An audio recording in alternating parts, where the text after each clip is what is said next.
Good morning, everyone, and welcome to the Think Future podcast. I'm your host, Calabucas, and once again, we're coming at you live from deep in the heart of Silicon Valley, California.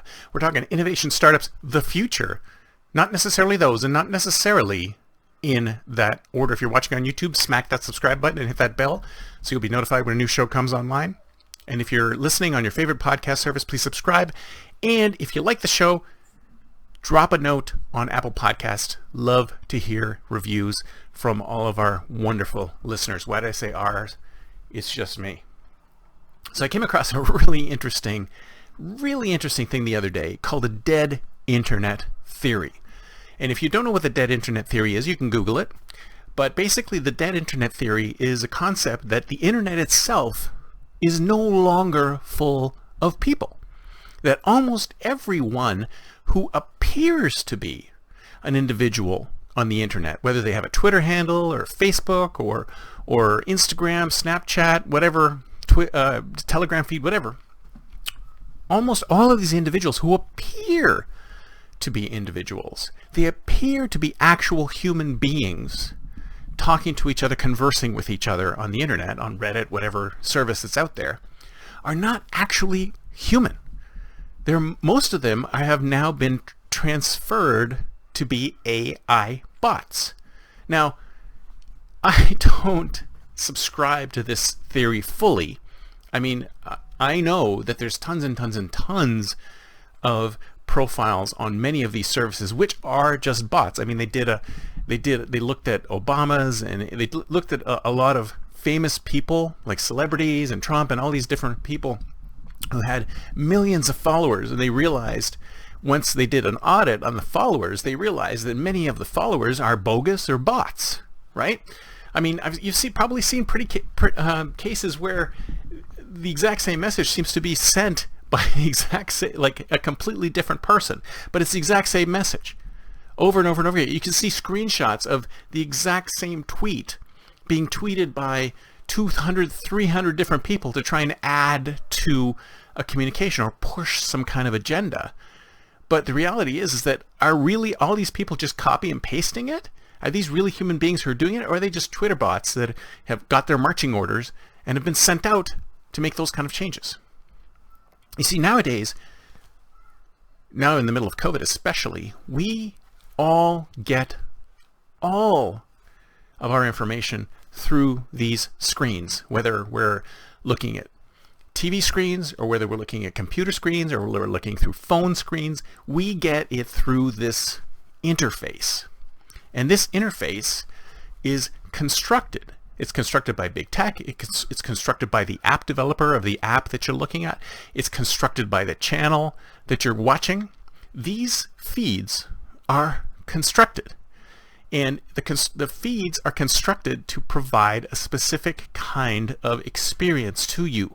So all of this that you're seeing is being designed and constructed and edited and curated and presented to you in such a way that it appears to be reality, when we have no clue of the reality behind it.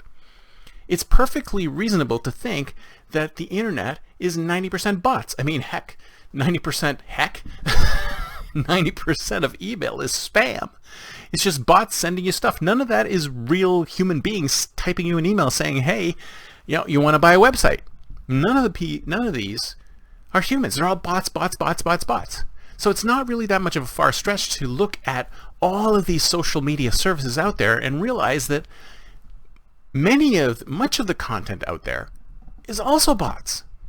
It's not that difficult to write a Twitter bot or a Facebook bot or an Instagram bot or a Snapchat bot or any of these bots, because all of these services have APIs that allow you to do that.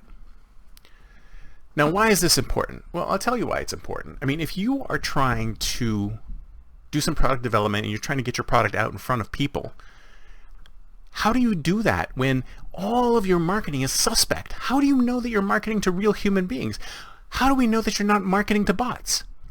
How do we know that most of your marketing budget is just going into the hands of Google or Facebook or any one of those advertisers because they're pushing the ads to bots?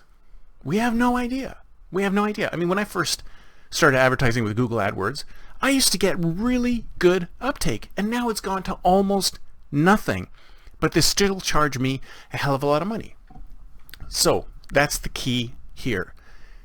We need to know where we are. We need to audit, or have some ability to audit the individuals who are on the internet to determine whether or not they are actual, real, living, breathing human beings or not. Now, I've already said before, in the future of commerce, we're not going to be talking to human beings at all. We're going to be talking to, hopefully,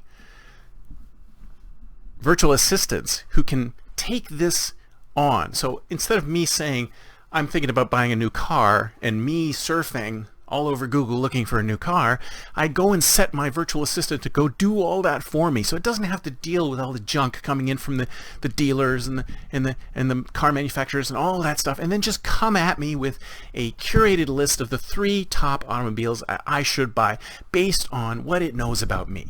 That's where I think commerce is going.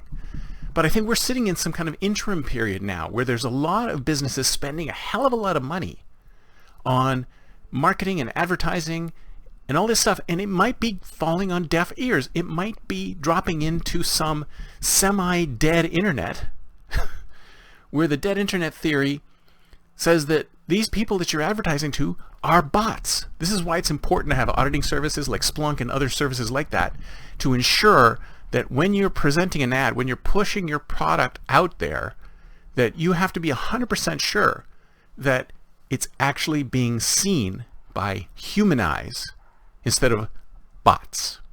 That's it for me for today. See you next time, and until then, don't forget to think future.